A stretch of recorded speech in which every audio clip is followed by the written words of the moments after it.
Hey everybody, quick review of one of the questions from today's check-in micro quiz.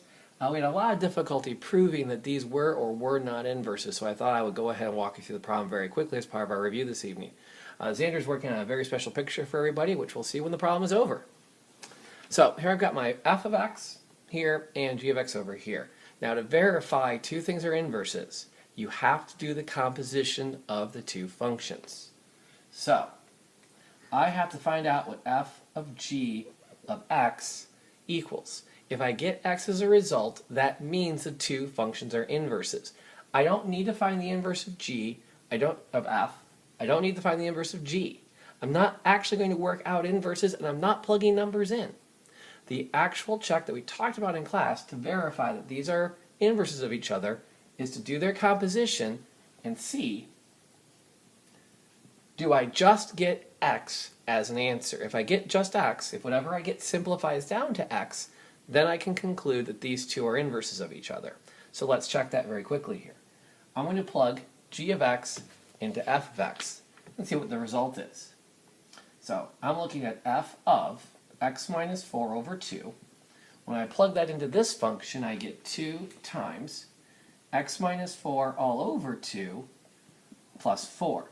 I want to caution everyone, a lot of students distributed that 2 right across there, and you really want to avoid that because what that does is it sets up a more challenging problem. The best strategy is to go ahead, cancel those 2's out right off the bat. That simplifies then to x minus 4 plus 4, or simply x when I'm finished. Now if I had distributed that, it's okay, you could do that. This expression would become 2x minus 8 all over 2 plus 4. When I do that distributing, I have to make sure I distribute it all the way out. Now I can divide everybody, and I'm back to x minus 4 plus 4 again. I end up at the exact same place, but I have to be careful that I have to divide both those terms by that 2. I can't just divide one and not the other, which is why it's generally easier to leave it in this format. What's wrong? Messing up. You're messing up? Okay, well that's okay. You still have some time. I have to do it the other way still too. Because this is where Xander has some more time to work on his artwork. I also should check to make sure g of f of x simplifies down to just x. So let's go ahead and clear the board off here. And make some room. Did I get everything? Not yet. Lots of pieces. Okay. Now, g of f of x. G of f of x.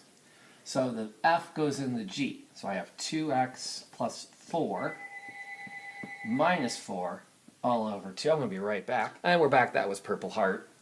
So I'm plugging in f of x into my g of x. So there's the f function inside the g function. That gives me, when I start simplifying, plus 4 minus 4 becomes 2x over 2. 2's cancel, leaving me just x. Now, one other comment I have to make is that if this isn't shown, then I don't really know what's happening while you're verifying that this simplifies down to x. I need at the very, very least to see that this has been substituted and that the end result of that simplification is just the original variable.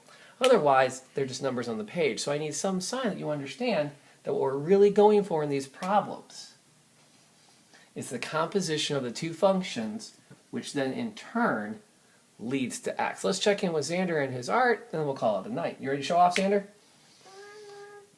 Because it's time to go. Almost done? And who have we got down there? Right here. Here's Batman. Okay. Let's get up where we can see. There's our Batman. What's he doing?